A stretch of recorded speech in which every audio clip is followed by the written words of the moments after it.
آج بھی اسلام کی خصوصیت یہی ہے جس کے دنیا دنگ رہ گئی ہے، اور اسی لیے مسجدیں بننے نہیں دی جا رہی ہیں۔ ہماری مسجدوں کو اسی لیے توڑا جاتا ہے، جلایا جاتا ہے، شہید کیا جاتا ہے، کیونکہ اس سے مساوات کا درس ملتا ہے۔ جو غیر قومیں اس کو دیکھنا نہیں چاہتی ہیں، کسی بھی مندر میں گھس جاؤ، ایک ساتھ بیٹھ کر سارے پنڈتوں کو اور سارے ہندو بھائیوں کو آپ نے ایک ساتھ پوجا کرتے ہوئے نہیں دیکھا ہوگا۔ وہ کرنے کے لیے تیار بھی نہیں ہے۔ ان کی پرابلم تو یہی ہے، ان کی پریشانی تو یہی ہے کہ یہ مسلمانوں کی مسجدوں میں لوگ ایک ساتھ نماز پڑھتے ہیں، ایک ساتھ جھکتے ہیں، ایک ساتھ کھڑے ہو جاتے ہیں، ایک ساتھ اٹھتے ہیں، ایک ساتھ بیٹھتے ہیں۔ ہمیں دیکھتا ہے بازار میں ہمارا دشمن تو چہرہ گھما لیتا ہے، دور بھاگ جاتا ہے، وہ ہم سے آنکھوں سے آنکھیں ملانے کے لیے تیار نہیں ہے۔ لیکن اللہ کا گھر ایک ایسا گھر ہے جہاں دشمن بھی جاتا ہے، دوست بھی آتا ہے، لیکن دشمن سے آنکھیں نہیں چراتا ہے۔ ایک ویرودھی دوسرے ویرودھی کو مسجد سے نکال نہیں سکتا ہے، بھگا نہیں سکتا ہے۔ وہ یہ بھی نہیں کہہ سکتا ہے چل ہٹ پہلے ہم نماز پڑھیں گے، تو بعد میں نماز پڑھ لینا، ابھی ہٹ میں مسجد میں آیا ہوں، تو ابھی اس مولوی کے پیچھے نماز نہیں پڑھ سکتا ہے، تو بعد میں آنا۔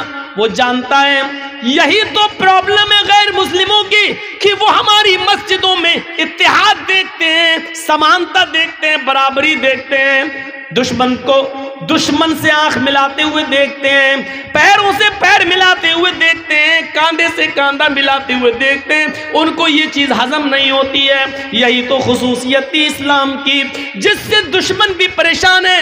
لیکن افسوس یہ ہے ہمارے اتحاد سے، ہماری اجتماعیت سے، ہماری ایکتا سے غیر مسلم پریشان ہیں، لیکن چناؤ کے موقع پر ہماری ایکتا کہاں چلی جاتی ہے؟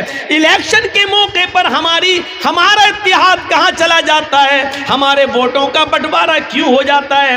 جس اسلام نے اٹھتے بیٹھتے لیٹتے سوتے جاگتے کھاتے پیتے ہمیں اتحاد سکھلایا ہو، اجتماعیت سکھلائی ہو، زکوٰۃ ہو تو اجتماعیت کی، غریبوں کا خیال رکھو، نماز ہو تو اجتماعیت کی، سب آپس میں ایک دوسرے کے ساتھ مل جاؤ، حج کا میدان ہو تو اجتماعیت کی، پوری دنیا کا انسان ایک ہی میدان میں جمع ہے۔ عرفات کے میدان میں کالا بھی ہے، گورا بھی ہے، امیر بھی ہے، غریب بھی ہے، فقیر بھی ہے، غنی بھی ہے، لمبا بھی ہے، چھوٹا بھی ہے، ٹھگنا بھی ہے، اونچا قد بھی ہے، ہر قسم کے لوگ ایک ہی میدان میں جمع ہو گئے۔ عید کے دن سب ایک ساتھ جمع ہیں، بقرعید کے دن ایک ساتھ جمع ہیں۔ جس اسلام نے ہمیں اجتماعیت کا درس دیا تھا، پاٹھ پڑھایا تھا، الیکشن کے موقع پر وہ درس کہاں چلا جاتا ہے؟ ہماری ایکتا کہاں چلی جاتی ہے؟ ہماری اکھنڈتا کہاں ختم ہو جاتی ہے؟ ہمارے ووٹوں کا بٹوارا کیسے ہو جاتا ہے؟ پھر جو ہم نہیں چاہتے وہی چیز پھر وجود میں آ جاتی ہے۔ سوچو، انہوں نے اپنی ذہنیت کا اعلان کر دیا، اپنی مانسکتا بتلا دی۔ تمہاری مانسکتا کیا ہے؟ غور کرو اور سوچو۔ ہم تو مولوی ہیں، ہم تو اسلام سے آپ کو جوڑ رہے ہیں، یہاں سے سیکھو۔ اور دیکھو مولوی جرجیس بازار میں گیا، آپ نے دیکھا یہ تو میرا ویرودھی ہے، آپ کی دکان کے سامنے میں بیٹھا، آپ آیا، آپ نے بھگا دیا، مجھے بھاگنا پڑے گا۔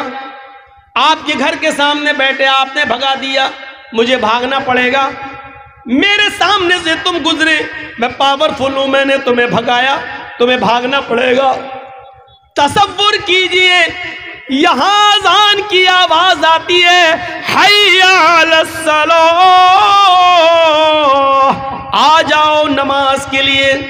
اس آواز کو سن کر ایک غریب آدمی، ایک مسکین آدمی، ایک رکشہ چلانے والا آدمی، ایک مزدوری کرنے والا آدمی، 200-300 روپے روز کمانے والا آدمی، لوگوں کا سامان اپنے سر پہ لاد کر کلی گیری کا کام کرنے والا ایک آدمی اس اذان کو سن کر مسجد میں جاتا ہے۔ ہاں وہ خانہ کعبہ میں جاتا ہے، وہ مزدور ہے، غریب ہے، اور پہلی صف میں جا کر بیٹھ جاتا ہے. لائن سے صف لگ گئی ہے, صف کے اندر اب جگہ باقی نہیں رہی ہے. کوئی بھی آدمی پیچھے آتا ہے تو وہ صف کے اندر اب نہیں جا سکتا ہے. ہاں پہلی صف بھر گئی ہے. اس صف کے اندر ایک قلی بھی ہے, مزدور بھی ہے, غریب آدمی بھی ہے, 100-200 روپے روزانہ کما کر اپنے بیوی بچوں کا پیٹ پالنے والا بھی ہے, رکشہ چلانے والا بھی اسی پہلی صف میں موجود ہے. اب سعودیہ کا بادشاہ آ رہا ہے, ابھی جماعت کھڑی نہیں ہوئی ہے, لیکن سعودیہ کے بادشاہ کو بھی اس بات کی ہمت نہیں ہے کہ وہ اس مزدور سے کہہ سکے ہٹو میں آیا ہوں, اب تم پیچھے چلے جاؤ, اگلی صف کے اندر میں کھڑا ہو کر نماز پڑھوں گا. کسی امیر سے امیر آدمی کی طاقت نہیں ہے کہ اس غریب کو اگلی صف سے ہٹا دے اور اس کی جگہ پر خود کھڑے ہو جائے. نہیں, اگر وہ ہٹاتا ہے تو وہ ناکارہ مانا جائے گا, نامراد مانا جائے گا. اب اس غریب آدمی نے چونکہ پہلے آ کر پہلی صف میں جگہ لے لی, اب اس کو پہلے صف کے ثواب سے آپ نہیں روک سکتے ہو.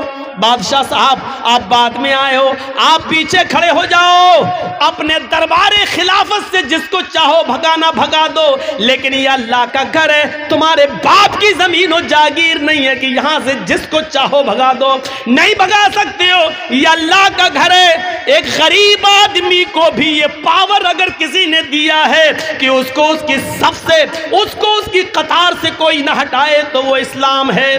اسلام کی اسی خوبی کو دیکھ کر تو ڈاکٹر امبیڈکر اسلام لانے کو تیار ہو گیا تھا, لیکن ہمارا کردار, ہماری نا اتفاقی, ہماری فرقے بازی جب دیکھی تو اس نے اسلام کو بھی چھوڑ دیا.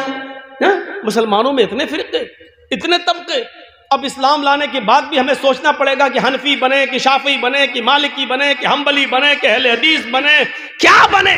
تب اس نے اسلام کو بھی چھوڑ دیا, ورنہ اسلام کی خوبی نے اس کو اپنے بندھن میں باندھ دیا تھا. لیکن ہماری نا اتفاقی, ہمارے افتراق, ہمارے انتشار نے اس کو بدل دیا.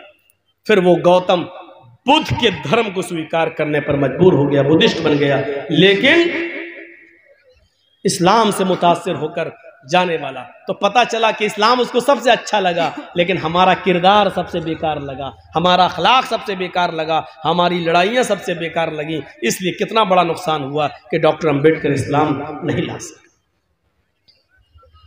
دنیا کے اندر کوئی شخص اس غریب آدمی کو مسجد سے, آج بھی ہماری مسجد میں اگر کوئی پہلی صف میں آ جائے اور بیٹھ جائے, یہ الگ بات ہے کہ مولانا جرجیس کو دیکھ کر آدمی خود اپنی جگہ دے دے کہ آئیے آپ یہاں آگے آ جائیے, یہ ایک الگ بات ہے. لیکن حقیقت یہ ہے کہ مولانا جرجیس کو پاور نہیں ہے کہ اگلی صف سے ہم کسی کو ہٹائیں, کسی کو بھگائیں اور کسی سے کہہ دیں کہ تم پیچھے چلے جاؤ, آگے ہم نماز پڑھیں گے. یہ پاور ہمیں حاصل نہیں ہے.